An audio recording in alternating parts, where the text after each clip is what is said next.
Now let's talk about how to start a beginning pitcher. We're going to take some girls here through some basic progression that we can help them learn this skill one step at a time. We're going to start out with just the grip and move on through the release and what the rest of the motion does as we continue through the pitching motion. Now, these young ladies are going to help me out, and what we're going to start with, girls, is we're going to start by gripping the ball across the seams. Now you notice here that I have a ball with tape on it. I've taken regular electrician's tape and placed that on the ball across the seams, okay, so that we have 4 seams and we can allow for 4 seam rotation. And when we grip the ball, we're going to hold the ball across the seams so that our middle finger goes on the tape on one side, spread the hand out and fingers out around it, and on the other side our thumb is on the tape. And in this position, it shows us real easily if we're releasing the ball properly, because when we let go of the ball, the tape line should stay straight. And if it doesn't, then we know we're not doing it right. Okay, try that. Okay. Very good. Now, when you let go of the ball, you're just going to let it roll right off the ends of your fingers and keep the tape line going straight. Toss a few in the air and see if you can do that. Very good. Very good. Okay, so you know how to grip it and you know how to release it. All right, so to practice that, we're going to toss nice and easy with a partner, and keeping our feet still and our hands right here in front of us, just toss, flipping it nice and easy to a partner. Okay, try it. Good. You want to try to keep the tape straight. You want to try to keep the line on the ball nice and straight. Very good.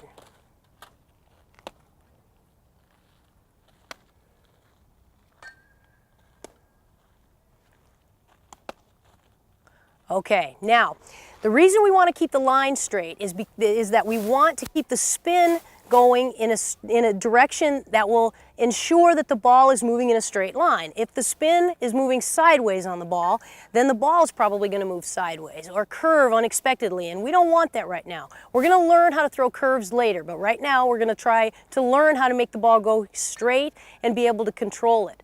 Now, from this position, we're going to add the glove.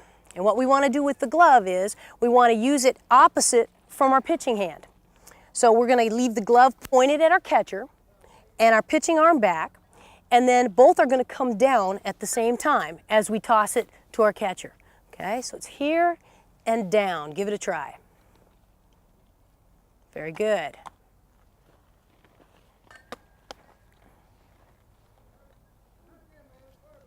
Okay. Now remember, we're just adding one step at a time.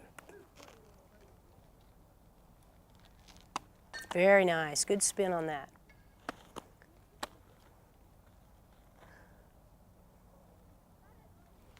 Good. And it's important when you're teaching this drill, when you're working on this drill, that you stay close together with your catcher and that you do it nice and easy, because all we're trying to do here is work on the spin, the release, and the action of the glove. We're not yet to the point where we're trying to throw hard. Okay, so you have 2 drills there you can work on. Now, on the next drill, what we're going to work on, and we're going to take this from what we call our power position. And our power position is side on to our target with our stride foot forward. Okay, in this stride, with the stride foot forward, okay, we're going to keep ourselves completely open or sideways. And our glove is pointed at the target, our pitching arm is back, and in this position, we're just going to snap the ball to the catcher. Okay, just snap the ball to the catcher. Try a couple of those. Good, good. Now, we are going to try to build speed here, so I want you to get used to snapping it a little bit harder. Good snap, very good.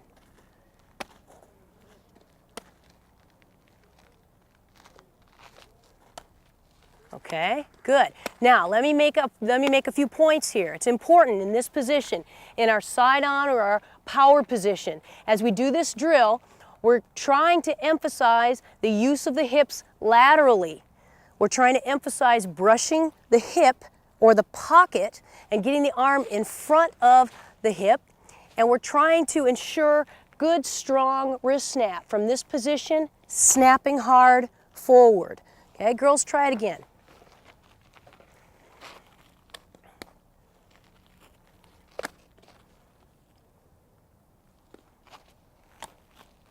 Okay, now, these girls are great examples for us because they do things that your girls are going to do as well. Let me show you what I'm talking about. Okay, Meredith, go through the motion once, and I want you at the end of it to freeze right where you are. Okay?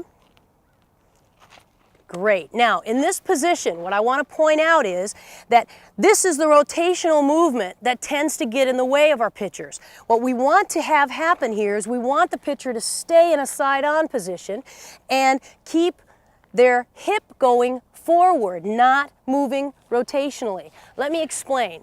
Okay. In batting, most of us as softball coaches understand that we get the power from our hips when we rotate around. And the bat is moving out here around our body. But in pitching, what we need to understand that the pitching arm is moving in a straight line and it stays close to our body. It's not out away. And what is starting to happen with pitchers who emphasize rotation is that they're starting to bring their arm out in order to get it away from their hips, clear the hand from the hips so they can throw it to home plate. But what's happening with those pitchers is they're throwing a lot of inside pitches. If I'm a right-handed batter, my ball in this position is going to go into a right-handed batter, and that ball is going to kind of screwball in or curve in towards a right-handed batter. I might even risk hitting that batter. And when pitchers hit batters at an early age, they don't ever want to pitch again because they don't like it. Okay? It's important that they stay sideways, snap, and as they're finished with this drill, continue and stay in that sideways position. So girls, try it one more time and see if you can continue in the side-on position. Good, good.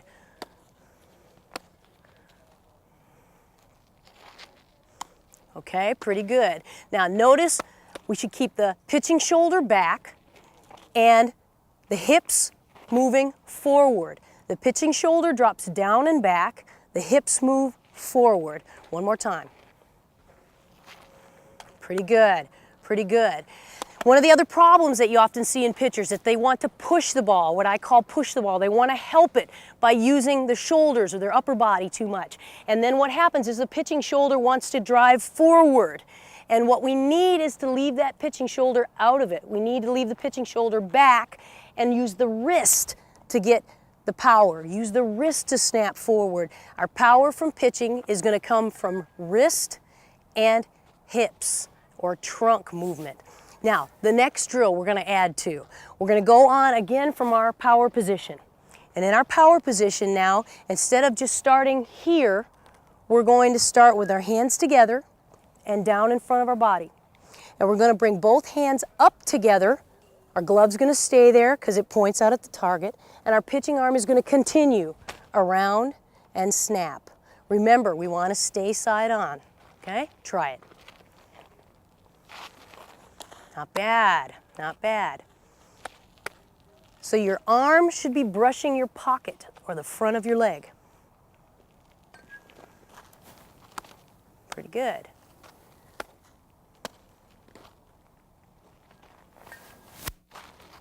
Okay.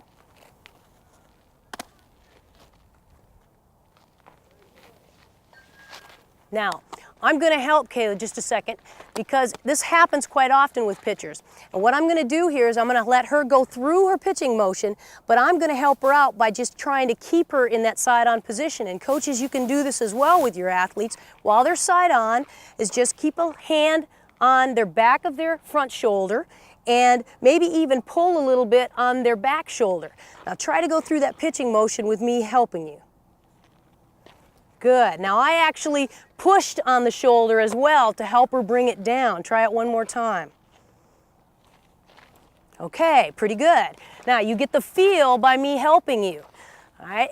Now what I want you to try to do is both of you go through it one more time and emphasize that. The shoulder going down, that allows you to get the wrist through, and keeping the shoulder back. Okay, one more time. Very good, very good. Now, with practice, that's going to get better for both of you. Okay, the next drill that we're going to go on to is back in our regular starting position and stepping into it. Okay, stepping forward. Now, we have a right-handed pitcher and we have a left-handed pitcher. Okay, a right-handed pitcher is going to start with their right foot forward and their left foot back.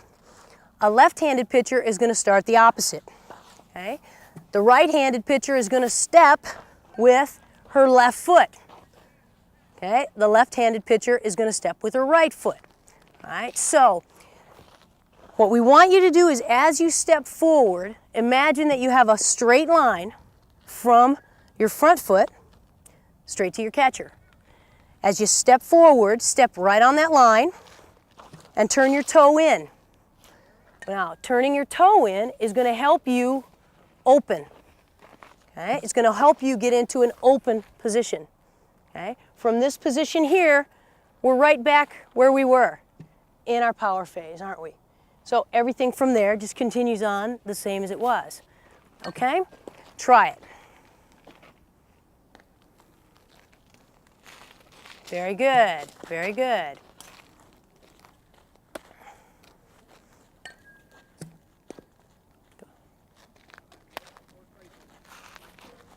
Good, good. Okay, no problem.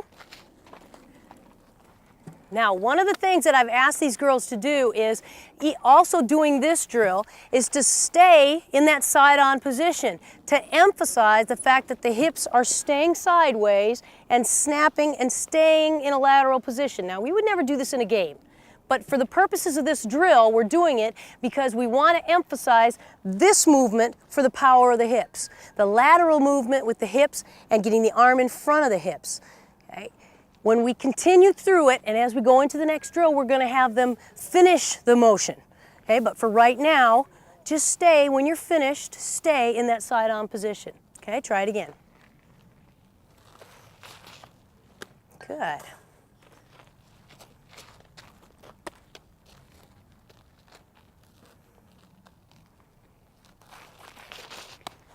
Okay. And one more. Okay. Here. Good. That's better. Okay. The last part of this drill, this progression that we want to go through is to then add the finish of the motion or bringing the back foot forward. And girls, all we're going to do is continue bringing our back knee up to our front knee, right to there. And that's all we need to do. So instead of staying in the side-on position, it's a snap and the knees come together. Okay? Try it. Pretty good. Pretty good. Very good right there, Meredith. Good job.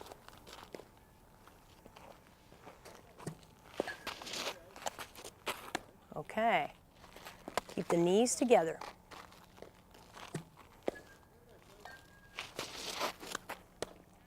All right. Now, one of the points I made at the beginning of the tape was that it's not necessary to teach follow-through.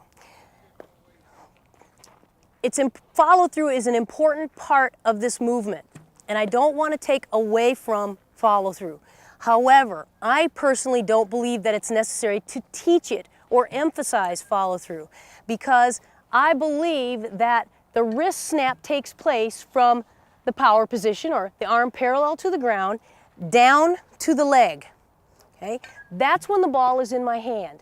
Somewhere in this area, the ball is going to leave my hand and it's going to continue on to the catcher. Now, that motion from the time the ball leaves my hand is anything after that is considered follow-through. Now, in my mind, follow-through just happens. I don't have to make it happen.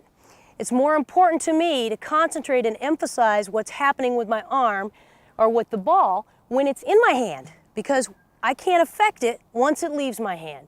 So follow-through in this case really isn't important. We don't have to teach it. What I do want to emphasize, what I do want to teach here is the importance of snapping and exploding hard from this position, my arm parallel to the ground, down to my leg. That is what has to be explosive. From there, I usually tell pitchers to stop. Now they can't stop completely. They're going too hard, I hope.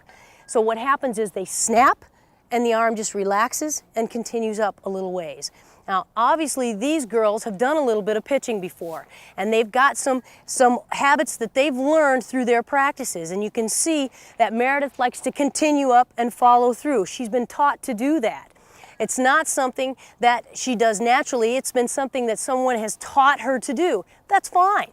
Okay? It's not a bad thing either. But it's not necessary to really emphasize it. Okay, so that's what I mean by it's not necessary to teach follow through. Okay, girls, let's go through the motion one more time, 2 more pitches, and show off your good technique.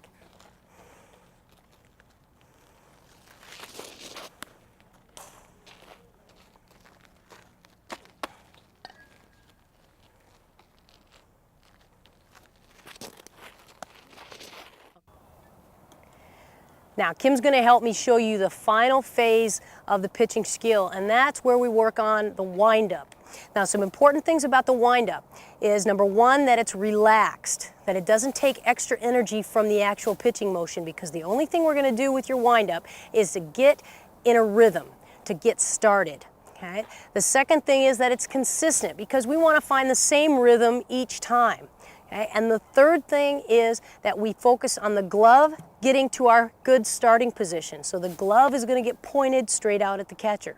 Now, in this conventional windup, which I believe is the easiest for beginners, all that Kim's going to do is she's going to bring her hands, start with her hands together, and Kim, you're going to bring your arms up with your elbows out, okay, and then straight back down and start the pitch.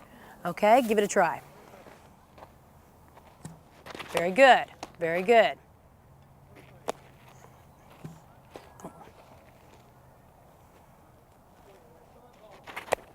Okay, good. That's just a nice, easy, basic windup that's easy for beginners. Now, the second windup that you see very often with pitchers is what's called the rocker style. And in the rocker style, what the pitchers will do is drop their pitching arm down to their side and back behind them and begin it up in this position, just like the regular pitching skill. Now, in the rocker style, one of the problems that we have is that pitchers get a little bit off balance. They might start sideways and leaning, or they might get going a little bit fast, tense up, and not keep that relaxed wind up. So we want to be careful with this, that we stay nice and smooth, consistent, relaxed, all those good things that we stressed before. Kim, show us the rocker style. Very good, very good. One more time. Good. Now, there's a demonstration of a couple of windups that you can use. I've showed you this progression very quickly, and we only had the girls do a couple of repetitions of each skill or of each drill. Well, it's important that you understand that these things take time, and you want to practice these more like 20 or 30 before you move on to the next drill. That repetition and muscle memory is what needs to be built up, and not jumping right from one to the other. We've tried to show you them in the order of the progression, but it's important that they go slowly and work through one skill at a time.